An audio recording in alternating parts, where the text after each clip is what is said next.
Ketemu lagi di celoteh saya. Ya, kita ini sering jadi orang yang munafik. Disukai atau enggak, disadarin atau enggak.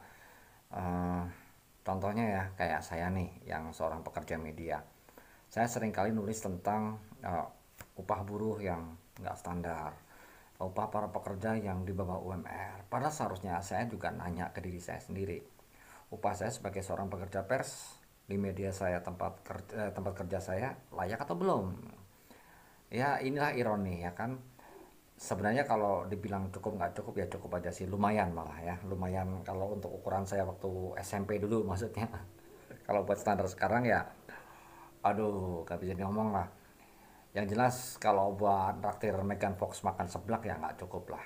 Tapi Lagan iseng amat ya, Megan Fox makan seblak sama saya, kekurang kerjaan banget itu. Ya, ini persoalan yang mestinya apa ya, diakui kejujurannya. Kayak yang terjadi di daerah saya di Kabupaten Barito Timur, Provinsi Kalimantan Tengah. Anggaran daerah untuk kemitraan dengan media massa masih bisa dibilang belum ada kriteria apa ya, ada penghargaan yang setimpal atau ada penghargaan yang layak.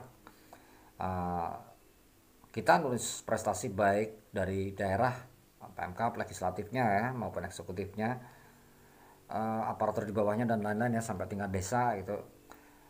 Ya tidak ada apresiasi yang kayak layak atau uh, bagus untuk kita pekerja medianya. Ya mungkin kalau oke lah kalau sebelum pandemi COVID-19 dulu lumayan sih ya. Waktu itu kita akuin untuk ukuran daerah kami ya, nggak bicara daerah lain ya, ya udah lumayan waktu itu.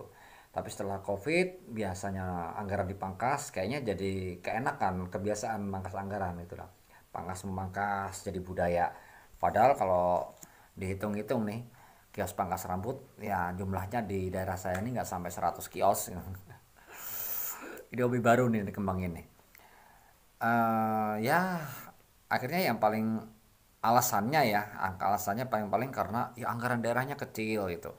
Ya jangan mau dong, masa boy yang kecil-kecil terus, kan kecil itu biasanya kurang memuaskan ya kan. Ya. Kalau anggarannya gede, wah pokoknya kalau yang gede itu pasti enak biasanya ya kan, semua pihak pasti seneng gitu. Jadi buat pimpinan mendatang, baik yang di kursi legislatif ataupun eksekutif, kita minta berat ini. Kalau katanya media itu adalah partnership pemerintah, ya kan? Ya mitra jangan dibiarin keleleran dong. Karena kan kita juga kerja kita juga sedikit banyak juga mengangkat apa ya, image pemerintah juga. Kalau daerah lain pada punya anggaran media partnership yang gede, ya kenapa sih kita harus kalah gitu? Biasanya kalau dalam prestasi, dalam kontestasi ini logikanya adalah kita jangan sampai kalah gitu dengan pihak lain, tapi kok ini lombanya kecil-kecilan gitu kan, di luar akal.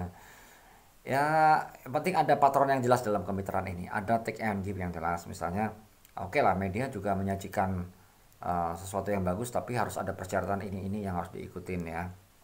Artinya juga paling nggak izinnya jelas, kemudian juga tulisannya bukan hasil dari copy paste tapi merupakan kreativitas atau tulisan daripada wartawannya itu sendiri gitu. Nah kemudian juga mungkin ya nanti bisa dibicarakanlah soal teknis itu ya, tapi ada standar minimal itu yang manusiawi. Jangan uh, saya juga kadang-kadang boleh mengkritisi ada semacam kecenderungan bagi yang kapitalis ini untuk pengen menindas yang gurem-gurem, padahal belum tentu yang gurem-gurem ini apa bisa dianggap ringan. Eh, Gurem bukan berarti arem-arem atau kecil ya kan, makan arem-arem kan kecil tuh, tapi gurem bisa juga berarti serem. Ingat contohnya dulu di zaman Orde Baru dulu ada parpol yang dianggap sepele, sering diinjak-injak, tapi sekarang ya jangan dianggap enteng, dia adalah the biggest playmakernya ya.